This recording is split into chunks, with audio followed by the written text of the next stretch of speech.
Welcome to the Bradley J. Show. I'm Bradley J., and today we're going to talk about a well-supported death. Part of a good life is a good end, and Casey March is with us to talk about that in some detail.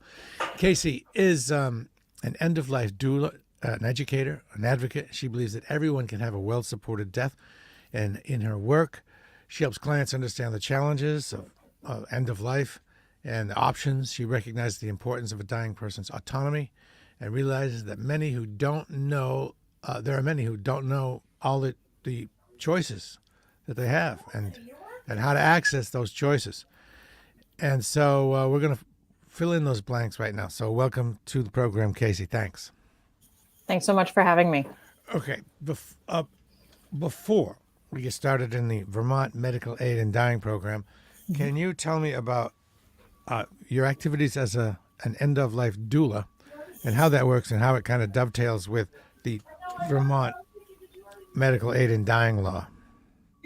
Sure. So as an end-of-life doula, I spend part of my time being a community educator.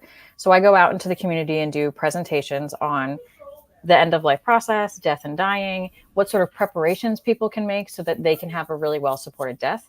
I also do direct client work. So I work one-on-one with individuals and families who are approaching their end of life to help them have a well-supported dying process. Sometimes that means having me come into their homes and actually providing support for a few hours every day on a daily basis. Sometimes it means meetings and plannings. Sometimes it's about putting together a legacy project. So they have projects or things that they want to do, heirlooms that they want to hand down to family members, and they want to make sure that's captured and recorded in a particular way. And I help people move through that process. So the way that sort of dovetails with medical aid in dying is when we talk about having a well-supported death and people are making the plans that they need to for their end-of-life process, they're sort of figuring out what is it that's most important to me? What do I want this to look like? And we talk about all of the different options. One of the options is medical aid in dying, right? So somebody might be on hospice. They might be choosing to withdraw particular treatments, right? Let's say they have a cancer diagnosis and they feel like they don't want to continue with treatments anymore because they're uncomfortable in some way, or it's just not supporting their quality of life. One of the many options is medical aid in dying. And so when folks are choosing that, there's a lot of logistics to navigate, and I help people with that process. All right. So let's get into that process, the Vermont Medical Aid in Dying process, and the logistics associated with it. The first question, I guess, is which way to go with this? I guess an open invitation for you to describe the overall procedure and the law. So to be clear, the question is like, what's the overall process to access medical aid in dying? If you just had to explain to somebody about the Vermont Medical Aid in Dying law, if you were on an elevator or on a bus. Sure. Okay. So if someone has a terminal diagnosis of 6 months or less, and they want to work with a doctor in Vermont to access medication to end their life, that's where Vermont's medical aid in dying law kicks in. And so first, someone has to meet some pretty strict criteria in order to be able to access medical aid in dying. They have to be over the age of 18.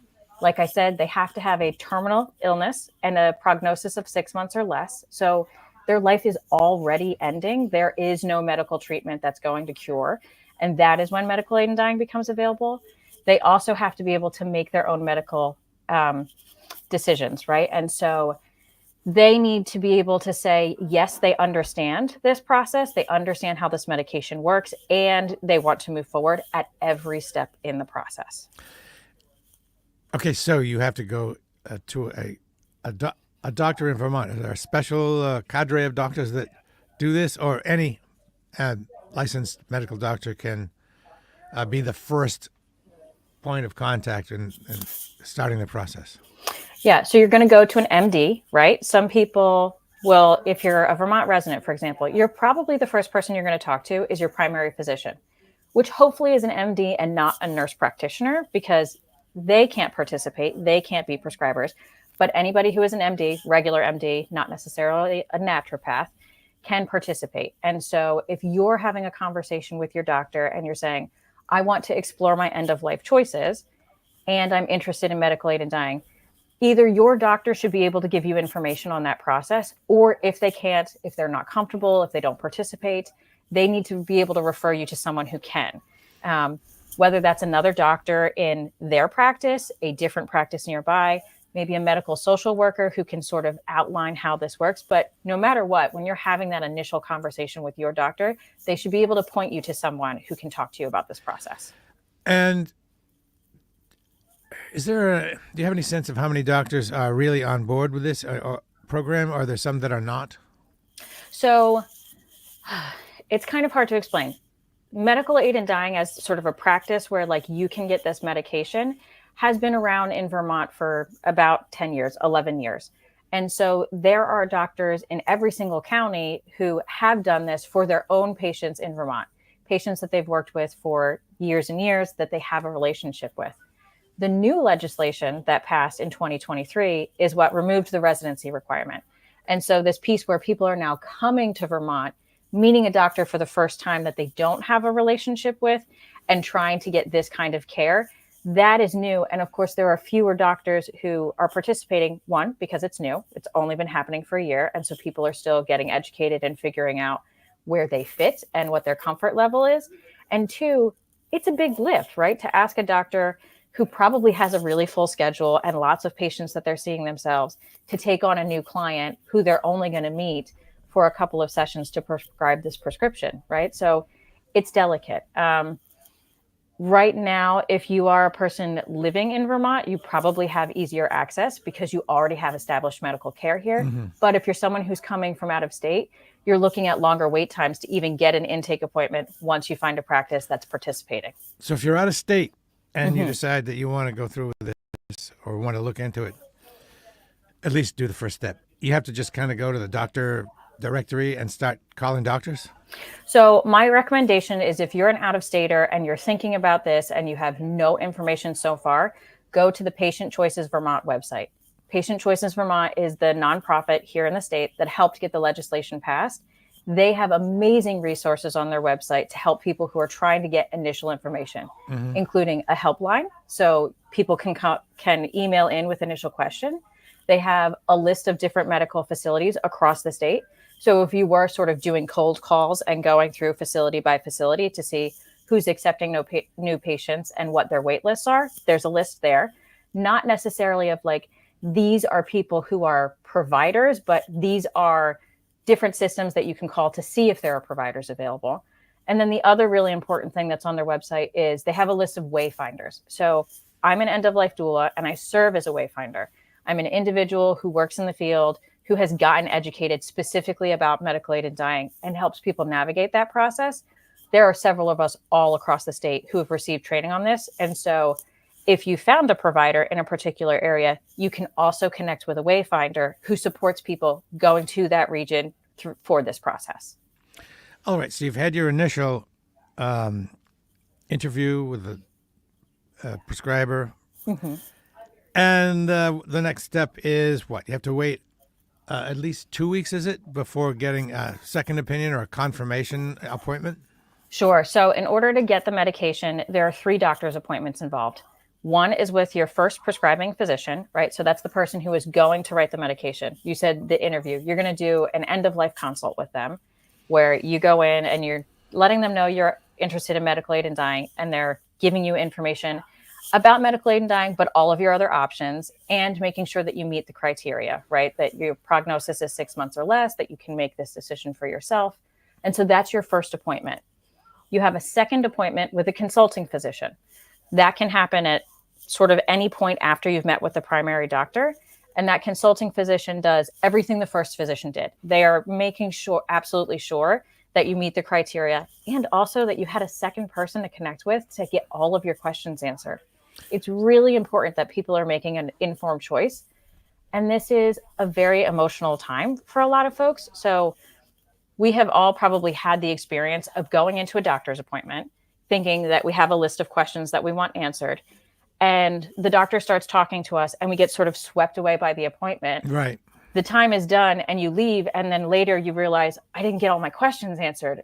And it's hard to get back in touch with the office and to have a good conversation like you can in person. So that can happen in that consulting appointment, right? Like you've had a first doctor's visit, now you have a second. Your third and final appointment is with that prescribing physician. It has to take place 15 days after the first appointment. I see. So you can get your second opinion at any time, but the third appointment, the one with the original prescribing physician, has to take place 15 days after. Exactly. And so that's when you get your prescription. Right. So at that appointment, if everything has gone well, if you decide you want to move forward, the physician is going to write your prescription and send it to a compounding pharmacy. There's currently one that participates in Vermont, and they will create the medication, and then it gets delivered to you where you're going to ingest the medication. Because another part of this law, right, is every step of this process needs to happen in Vermont. All of the doctor's appointments have to happen. You get the medication delivered in Vermont, and you have to take it in Vermont for all of the protections of the law to be in place. And we'll get to those protections, and they're super important, as you'll see. Mm-hmm. So the next question is, the ingestion has to take place in Vermont. What sort of facilities are available for that? So most people are doing this in a private location. Many medical facilities like hospitals or like nursing homes that have medical support on staff actually have policies in place that say that you cannot take the medication on site. So even for someone who lives in Vermont who's interested in taking the medication, they will sometimes work with a wayfinder who has a list of housing options, right? Oftentimes these are like privately owned properties that the owners make available to someone who wants to take the medication there. And so you make a private arrangement to, let's say, rent the space for a day. And often it's a home, right? Maybe it's a vacation home that's not in use or something like that. But it is a private place where you're not sort of sharing walls with other people. No one's going to knock on your door and ask what's going on here, that you can take the medication safely. All right. And then you get to the day of ingestion. And of course, it's even though you have a doctor's appointment, then another doctor's appointment, and then a third, that's pretty lonely just going on doctor's appointments. It's a medical feeling. A lot of times it doesn't feel good. You hardly know the doctor. You don't have a relationship. And so when I spoke to you before, you mentioned about how it's great to engage hospice services right away. And tell me how that helps. Yeah. So when I work with folks, my recommendation is that if they are starting this process and getting the medication, I recommend that they be on hospice at the same time. There's a lot of reasons for that, but hospice provides really great 24-hour support. So whether you are a Vermont resident or you're someone who's traveling here from out of state, let's say you go to your first doctor's appointment, your health is in a certain position, right? You're feeling really good about being able to swallow, and you're feeling like, okay, I've got 15 days until my next appointment, but I'm not concerned about that. And then one night at 11 p.m., something happens. One of your symptoms changes. There's something going on medically. And now you're trying to decide, do I go to the emergency room to get this addressed? Or do I stay home and wait till the morning? Because I'm worried that if I go to the emergency room and I'm in a hospital, things are going to change and I'm not going to get to take my medication, or whatever the case might be. If you're on hospice, you get a 24-hour phone number to call. And so you can call and talk to a nurse. And so you can get advice about whether or not, hey, you can stay home. Maybe someone is even going to come out for a visit tonight and provide some different medications or walk you through some different options that are available to you. But these are folks who this is what they do. Like, this is their specialty, as opposed to when you're not necessarily on hospice. One, you don't have that 24-hour option. You're kind of making your own decisions when you're off the clock, like off business hours. The other piece that's great is you have a really good relationship when you've been on hospice, right? Like, you have a nurse that probably comes in once a week to visit. So on the day of ingestion, somebody comes to pronounce your death. When you're on hospice, you call hospice. And so it's somebody from your hospice network. For the loved ones that are there with you on the day that you take medication, it's often someone they know, right? And so that can just be a much gentler, smoother process. And how does a doula, end-of-life doula like yourself, layer in here? Yeah. So one, I've helped with all of the logistics leading up to things. We have appointments and conversations prior to each doctor's appointment to make sure there's a plan in place, and we have the list of questions and who's going to be taking notes, and all of the right paperwork has been sent to the doctor so that they have the diagnostic information they need, to meet the criteria. But the other thing is, on ingestion day, I'm there the entire day. This is not, it's not a pill that you take, right? That's a series of things that are going to happen. There's medication, which is the anti-nausea that you take first, and then you wait a half an hour. And then the medication itself is a powder that's mixed in 2 ounces of liquid. And so that is drunk by the person. What I do is I help make sure that we are following all of the instructions exactly as they've been laid out. And we've had a conversation ahead of time about what you want the day to look like. So this is a really intimate experience. People have the opportunity to kind of decide how they want to say goodbye, who they want there. And so in some ways, there's scene setting and things that we do. What kind of music do you want played? Who do you want to be there? You know, what's going to happen when we're saying goodbyes? When are we doing that throughout the course of the day? So I help with that entire thing. And then also, after the person has taken the medication, I'm there with whoever the loved ones are that have been there for the day.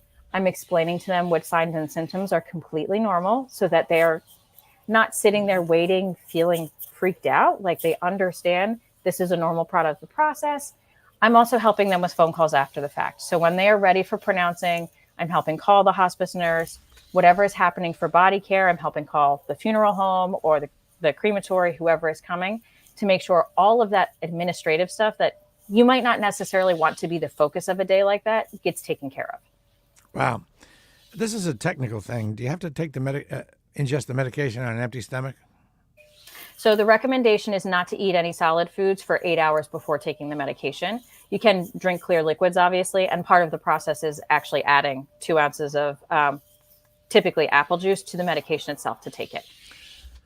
All right. So I'm sure people have questions about the actual nuts and bolts of ingestion, and you did hit on that at some point. When you're ready, everything's set. The first thing you do is take 3 pills, which are anti-nausea medicines. Yes, that's correct. And they are very tiny. They're super small pills. So you take 3 anti-nausea pills. You wait a half an hour so they fully kick in. And then what happens is the powdered medication itself, the lethal medication, gets mixed with 2 ounces of apple juice, and that gets drunk within 2 minutes. And that's the primary way that people take this medication.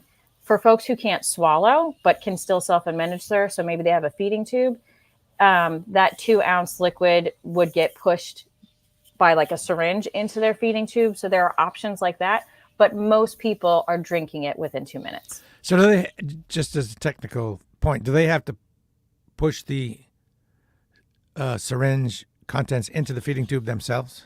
Yes. So it's always self-administered. Nobody. So if you're drinking it, nobody tilts the cup back into your mouth, right? Right. They can hold the cup for you, or they can hold a straw for you, and you can drink it on your own. Or if you're using a feeding tube, you have to be able to push the plunger.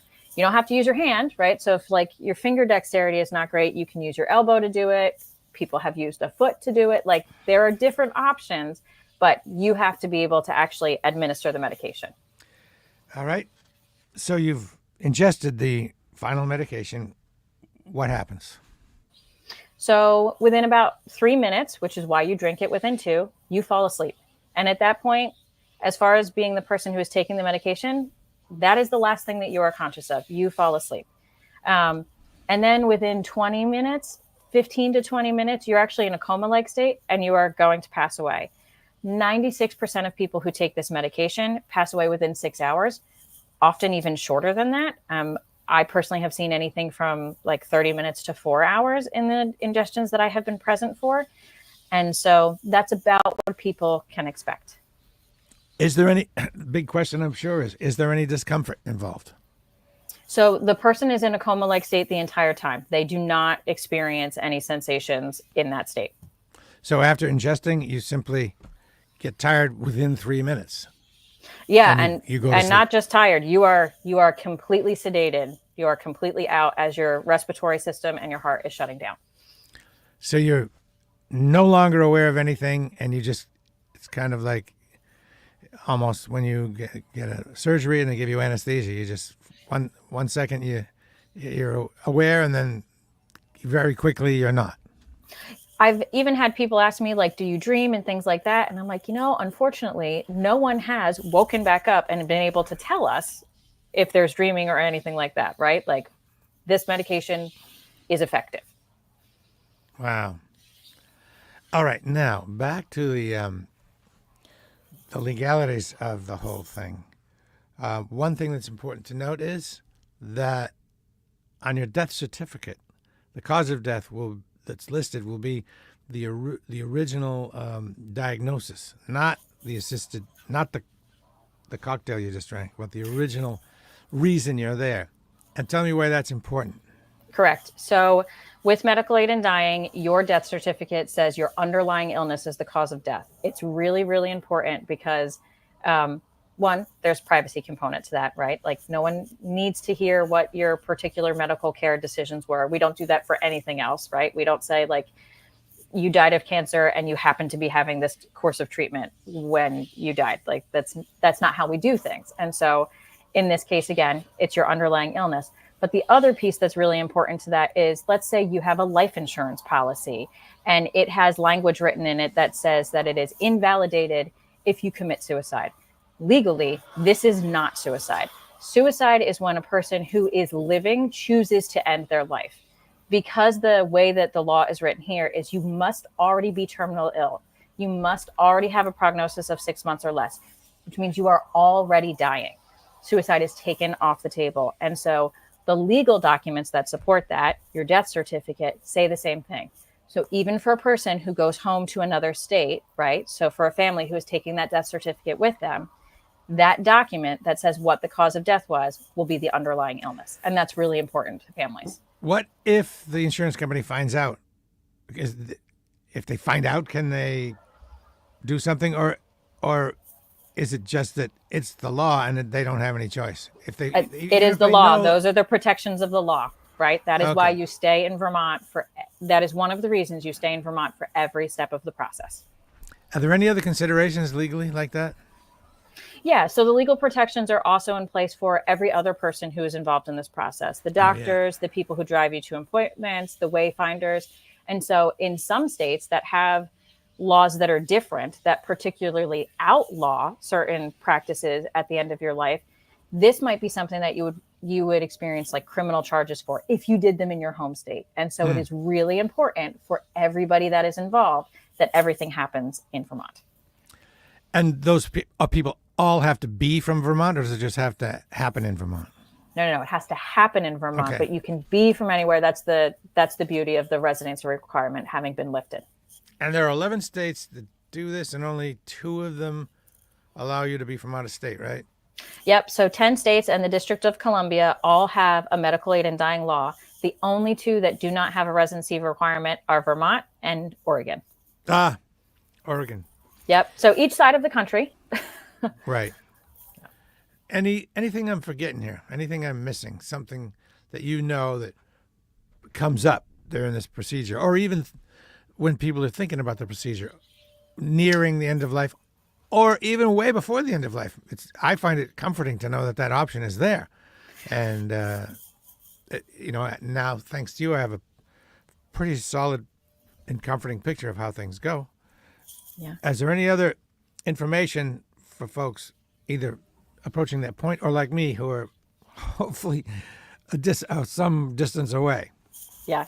So one of the things that's really important to know is choice is centered in this process. So if you are a person who thinks maybe I want this and I know I qualify at this point, right? Like I've reached the point where I have a terminal diagnosis and a prognosis of 6 months or less, you can start the process so that you get through the entire process and the prescription is available if you want to fill it. And even if you do fill it and it comes home with you, you still can choose, yes, I want to take it, or no, I don't want to take it.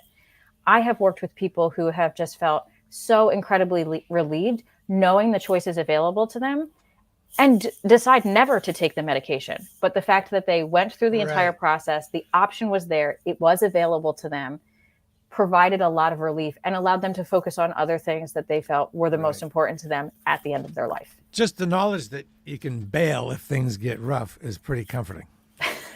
Yes, that is one perspective. Yes. One way to say it. Yeah. Okay. Let's see what Philip Kate says. There are some problems. What are some problems you have encountered? Good question. One of the problems that I have encountered is things that you encounter with any end of life choice that you make, but an individual might have decided for themselves, this is something that I really want. And then they are interacting with loved ones that are close to them who have a different opinion. And so those interactions can be challenging, right? So let's say, I've decided this is what is best for me, but my life partner is really hesitant, right? Like, I don't want you to choose to leave, or whatever their feelings might be. So that can be tricky. And that can be challenging to navigate. And it's probably one of the most common problems.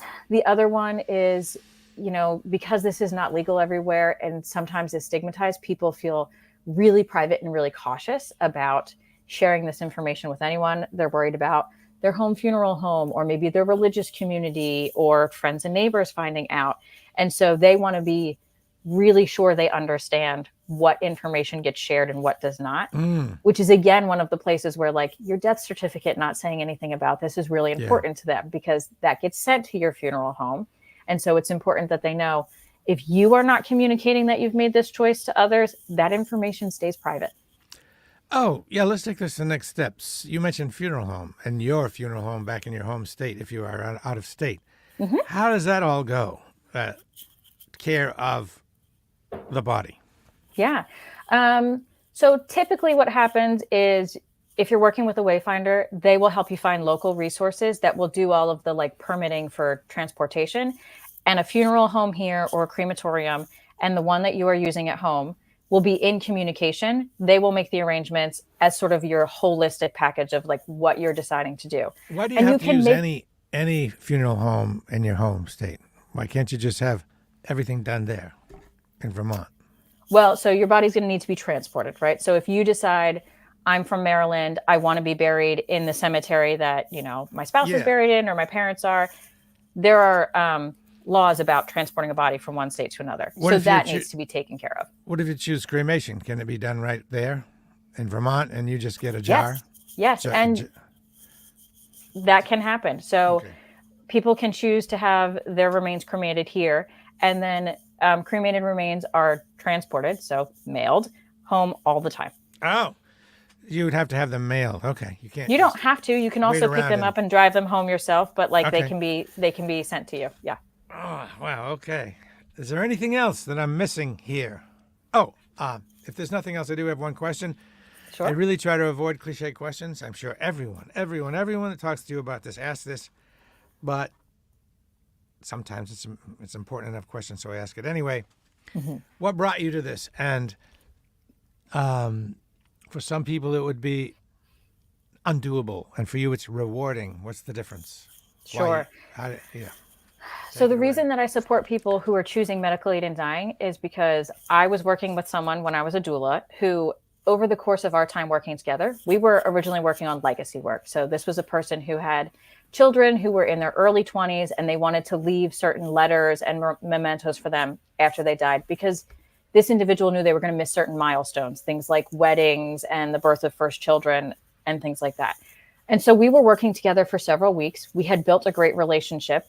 And this client said to me, I just want you to know I finished the process and I'm going to get my prescription for medical aid in dying. Will you be there for my family on the day? Like, will you help support them?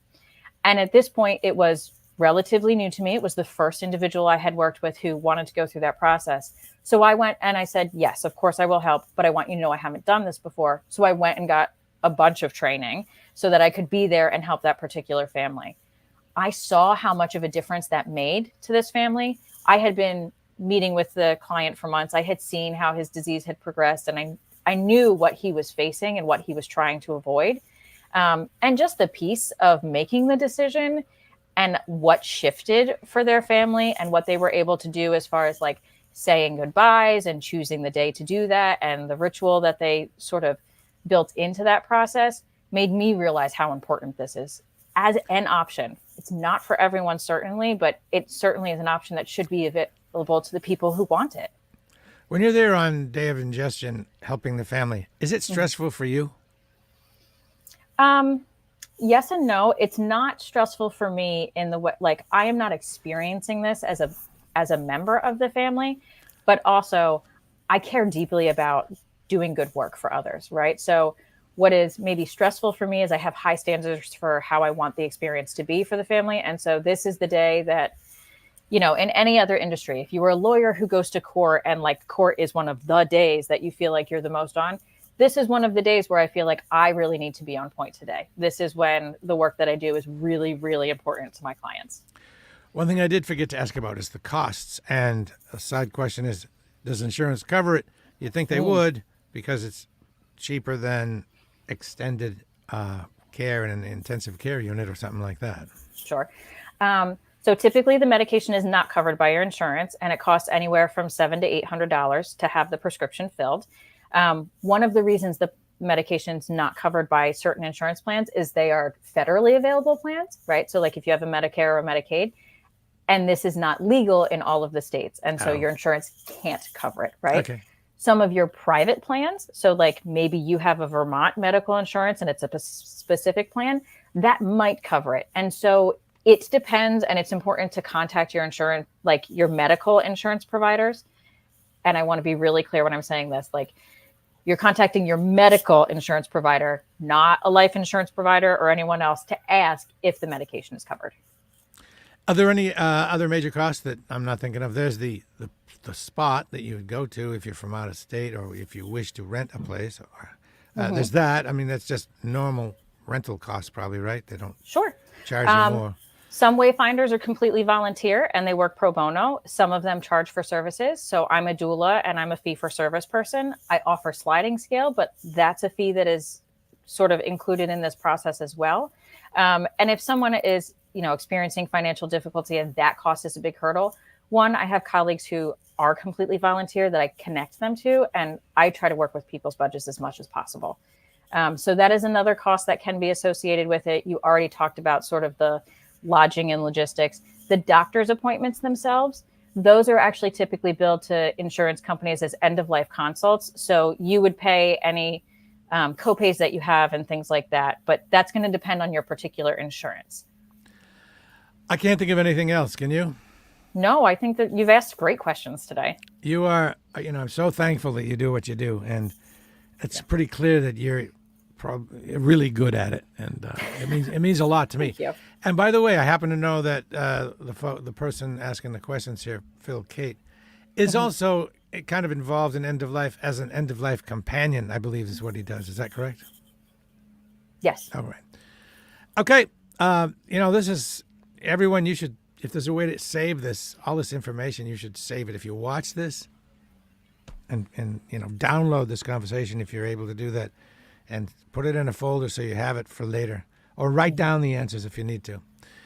And how would somebody get in touch? Is it okay if someone gets in touch with you with follow-up questions, or if they, can't save this and down the road they might need the information again? Yep. So there's two different ways to get information after today. One, if it's general information about medical aid and dying that you want, you can go to the Patient Choices Vermont website.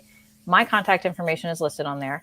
Or if you really want to speak to me, you have a specific question for me, you want to work together, you have follow-up questions, my website is Doula Care for Dying, and all of my contact information, including my phone number, so you can speak to a human and not just, go through a website, is on there. Well, my huge thanks to you. Thank you. And thanks for talking with me today about this. You're very welcome. And thanks for being so generous with your time. I really appreciate having the opportunity. Of course. Bye now. Take care. So